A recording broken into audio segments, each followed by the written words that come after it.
24 मई को UPSC prelims का much awaited exam हुआ। अब इसे लेकर इंटरनेट पर कमेंट्स की बाढ़ आ गई है। एग्जाम के रिव्यू क्रिटिकल हैं, लिखने वालों को कोफ्त है। मानो इस बार एग्जाम तीतर के दो आगे तीतर, तीतर के दो पीछे तीतर, बोलो कितने तीतर जैसे सवाल जितना वियर्ड रहा हो। पेपर देकर लौटे स्टूडेंट्स और एजुकेटर्स ने रिएक्ट किया है।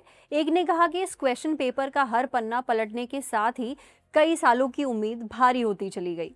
किसी ने सोशल मीडिया पर लिखा, कोई तो यूपीएससी का सिलेबस ही लीक कर दो, कम से कम ये तो पता चले कि कितने वेद पुराण धर्मशास्त्र पढ़कर आने हैं।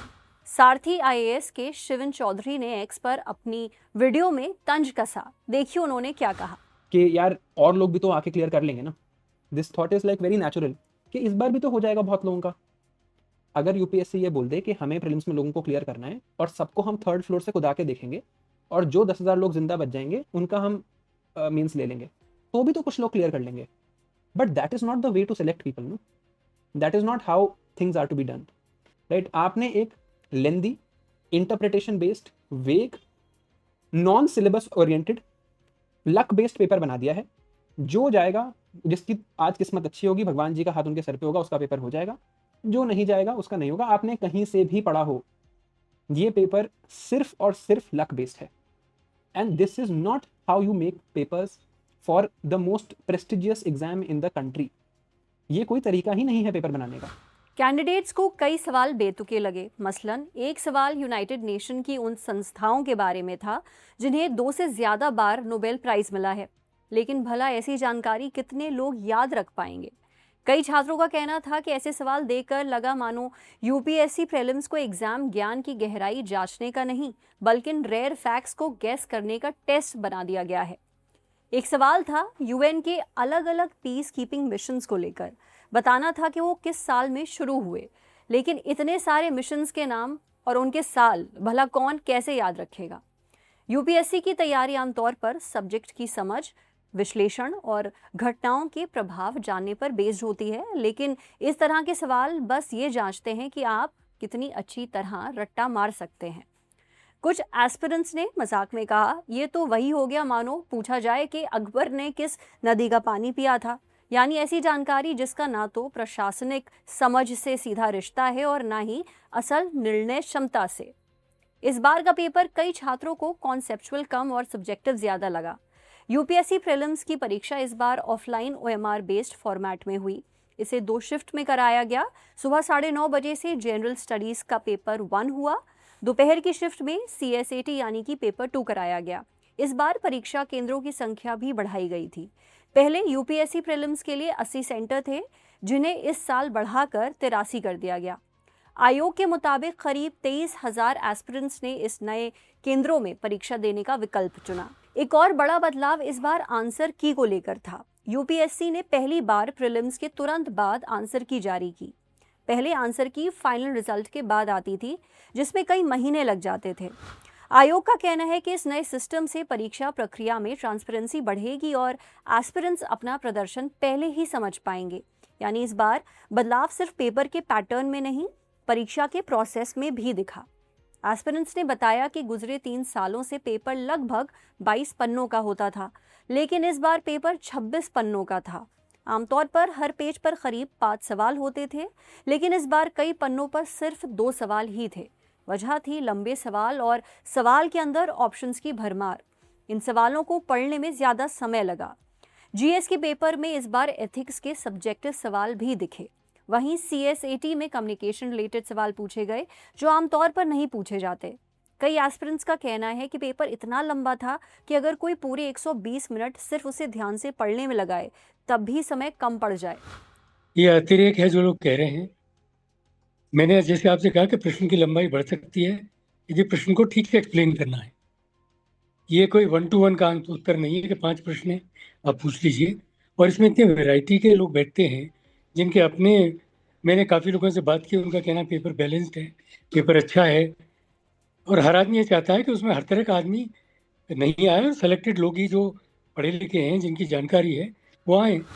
5वीं बार प्रीलिम्स दे रहे हर्षवर्धन से सुनिए उनका अनुभव कैसा था। और कुछ टॉपिक्स प्रिडिक्टेबल थे, लेकिन दिक्कत उनमें ये है कि जितना आप प्रिडिक्ट कर सकते हो कि उनके बारे में पढ़ना है, उससे ज्यादा उन्होंने पूछा।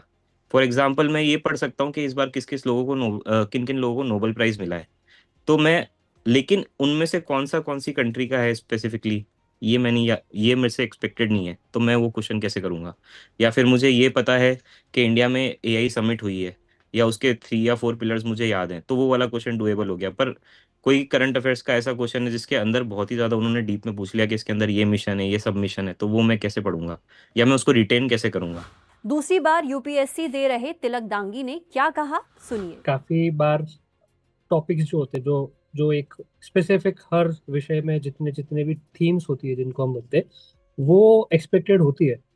और वो वहां पे भी पढ़ के तो लग रहा था कि हाँ, ये चीज पढ़ी हुई है जो पहली दूसरी लाइन, बट उसके अंदर जब जाके सवाल, जब क्या पूछा जा रहा है उसके अंदर से, तो वो अगर देखा जाए तो वो ऑफ कोर्स काफी ज्यादा डिफिकल्ट था। फिर उसके बाद में दूसरी चीज आती है कि हमेशा से एक जनरल पैटर्न रहा है यूपीएससी का, कि जो 100 सवाल होते हैं उसमें से जनरली 60 या 60-65 के आसपास जो सवाल होते हैं वो एकदम स्टैटिक जिसको बोलते हैं, कि जो बेसिक आपके बुक्स में या जो होता है जिसमें करंट अफेयर्स का रोल जो होता है काफी कम होता है। बट इस बार वो रेशियो रिवर्स हो गया था, तो 60 के आसपास सवाल जो थे वो एकदम करंट अफेयर्स से ज्यादा इंस्पायर्ड जिसको बोल सकते थे, और स्टैटिक का रेशो कम हो गया है। तो इस वजह से भी वो डिफिकल्टी लेवल कि अब कौन कितना करंट अफेयर्स कितनी डेप्थ में वो भी पढ़ के जाए, तो इस वजह से डिफिकल्टी लेवल आमतौर के कंपैरिजन में तो निसंदेह ज़्यादा ही था। यूपीएससी प्रीलिम्स 2026 में इस बार हिस्ट्री और कल्चर का हिस्सा काफ़ी अहम रहा।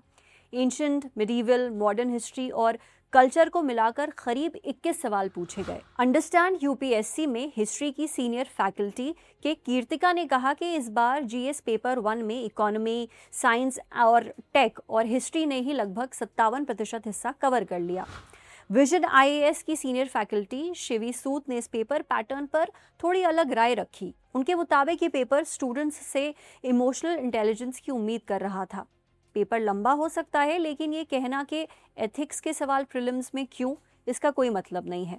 सुनिए उन्होंने क्या कहा। तो बच्चों को जो जिस तरीके से तैयारी करनी चाहिए इस एग्जाम की, उसमें यूपीएससी ने अपने क्वेश्चन पेपर के थ्रू मैसेज दिया है कि आपको फंडामेंटल, स्टैटिक और बहुत सारी इमोशनल इंटेलिजेंस पे वर्क करना है।